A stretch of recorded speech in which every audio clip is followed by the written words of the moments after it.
let me show you. So what you guys are seeing here is an example of conflict, and that may eventually lead to group polarization. So what is group polarization and how does it happen? So fortunately for us, our topic today is how does SIT inform our understanding of conflict and group polarization. So I'm going to cover the abstract section. This study's main purpose is to find out why social and political conflicts may be influenced by group identification and opponent responses, and how internal group identity and opponent response may shape polarization and moderation, and whether polarization increase or decrease depends on the structure of group conflict. Polarization may differ depending on the situation. Intergroup rivalry can either lead to increased moderation or fuel extremism. So let's move on to the introduction. So other introductions, I will go over it. So according to the SID, when people transfer in-group favoritisms and out-group derogatories are established. This would imply that urban are more caused by the identifications problems than biological disagreement. Strong group identities urges to adopt extreme opinions and a sense of common traits from outside entities in group ties on contribute to increase the polarizations. This resource addresses our question: do organizations need to become radical to mobilize their base or moderate to appeal more widely in the face of adversity? So we move to the next part of the literature review. The polarizations can be explained in several theories. One of those is from Taylor and Turner in 1979. They state that the conflicts increase the bonds between groups and make the polarization more likely. So the other one is according to the Explain and Distance in 2004. The concept of strategic restraint group may decide to soften their attitude in doing so to improve their prospect of winning. Political content model also demonstrate how politicians strategically change their goal and personality in response to public opinions. The focus on diverse group, that is the group with a variety of political preference, and how this internal diversity impact the balance between polarization and modernization is what makes this research unique. So we move to the next part. So we're talking about methodology here. Two competing groups in a policy contest. There are two groups. The first group is challengers who wants to replace the current policy, and the defenders who wants to keep it. So let's imagine it like this. Here's a team of invaders, and here's the kingdom. The invaders here, they're the challengers. They want to take over the kingdom.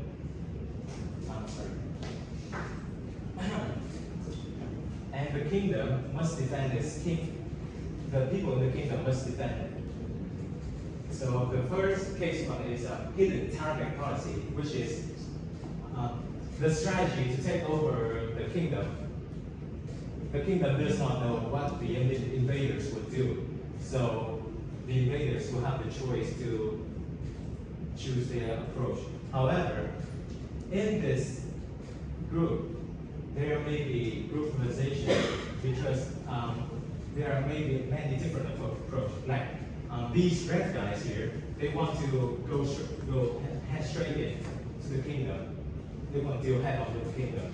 But these black guys here, they want to take a safer approach. They want to go behind the kingdom to take over it. And this leads to group polarization, where these three, they are not satisfied with this approach. And the leader, they must make effort to come to a conclusion whether they want to go straight in or go to a safer approach.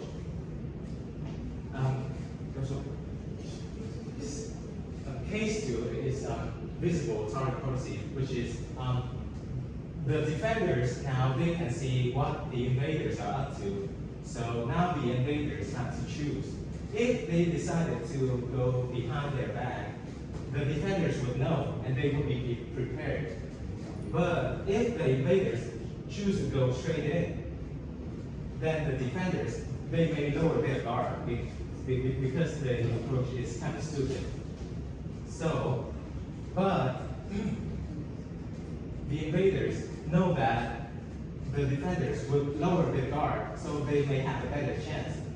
If they decide to go this way, the defenders will have their guards up and they may not succeed.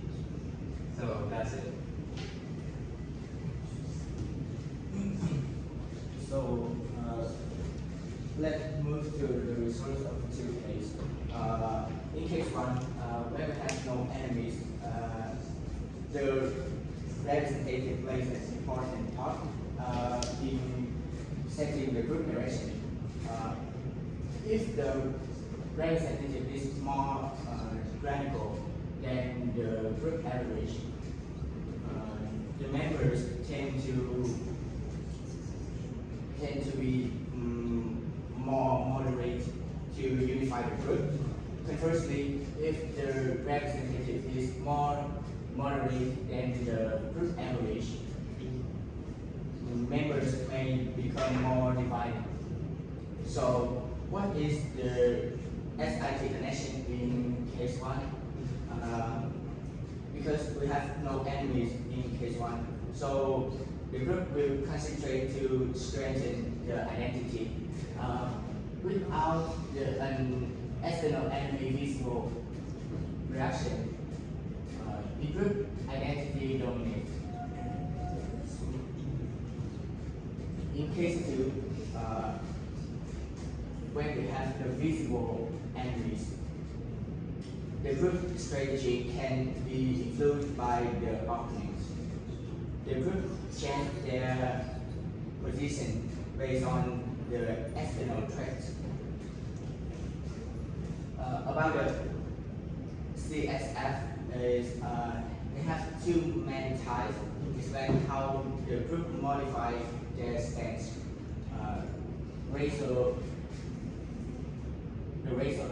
SIT, adjusting position to reduce the conflict and focus on the confronting to the enemy. About the different CSF, moderation or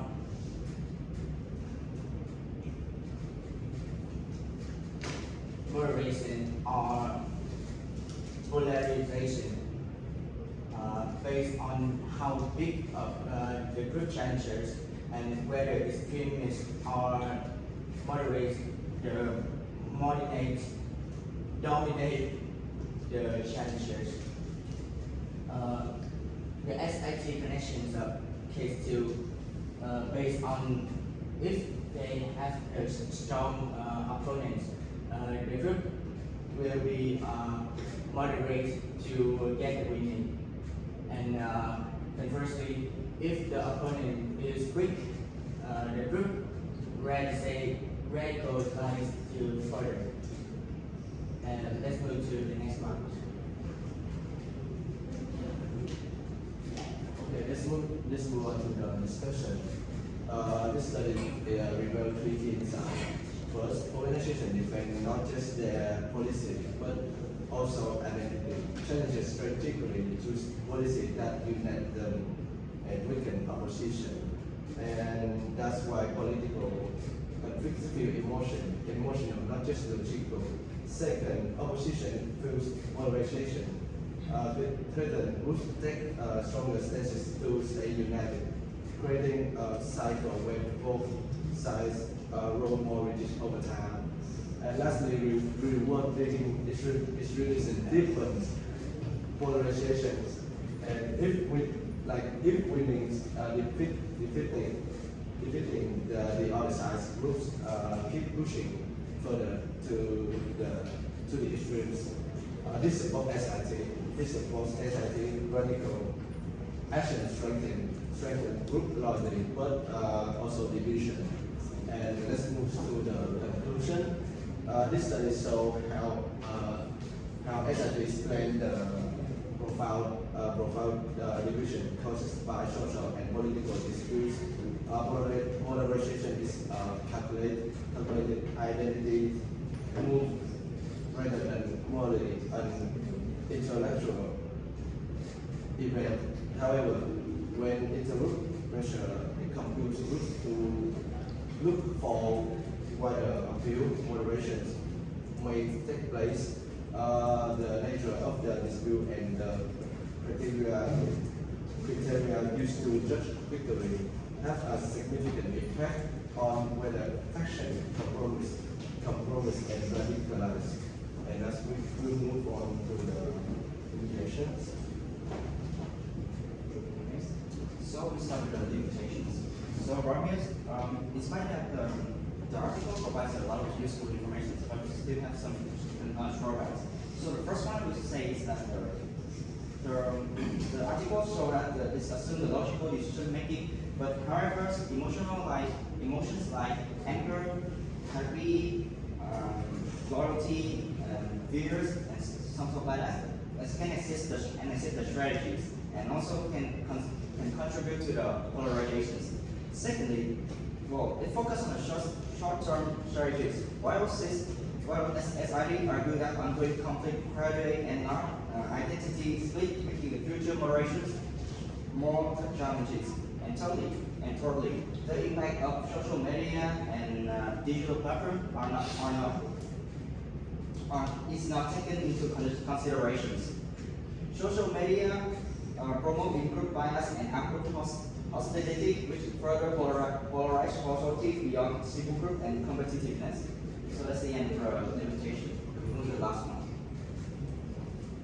So applying to the real world is current status. The best application is the U.S. politics. It's the U.S. elections. You all must know the Joe Biden and Donald Trump election thing. So in order to be the president, they must win votes. And to win votes, they have to go through many rounds of elections. And first round, and in each round there are different winning conditions, ratio CSF and different CSF. And based on the winning conditions, they must choose different approaches. The round one is the primaries, where candidates only compete against their own party. So to win, they must fire up their base. They go extremely aggressive. This is a high energy battle where they use strong attacks to rally their team. And round two is the general elections. So the candidates, Joe Biden and Donald Trump, face the other party and must win over swing votes. Swing votes is the states that have equal votes. They don't know who to vote yet.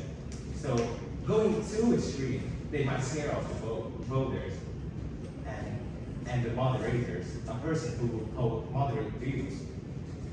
So they tone it down to appear more reasonable. This like switching to defense mode, where they balance their attacks to avoid backlash. So the racial CSF is used in swing states, debates, and general elections. Candidates must be careful not to push too hard or they'll lose. And the different CSF is used in primaries and partisan media. Candidates go all out to energize their strongest supporters. So the question is, why is politics so divided? Because parties act like rival teams all the time, so it forms a never-ending cycle, and that's how the U.S. politics work. And that is it for our presentation.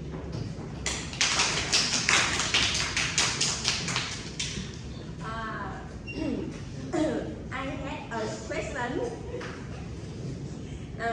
How does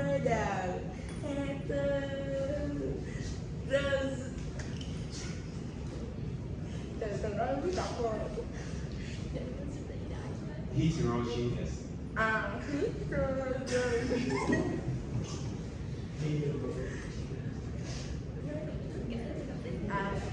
Hai đôi đời cái từ đó group member influence polarization and conflict within social or political groups.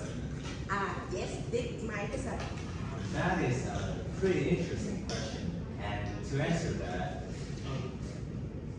I will say when a group is made of different people with different views, division and conflict may grow. People naturally form smaller teams with those who think like them, creating a team us versus them mentally. Inside these teams, opinions become more extreme as members try to fit in. Between teams, disagreements turn into defensiveness, making it harder to find common ground. And when the group is divided, it struggles to stand strong against outside challenges. But division isn't the only path. To bring people together, we need to focus what we all share, our common goals. And that's our answer. Are you satisfied? Yeah.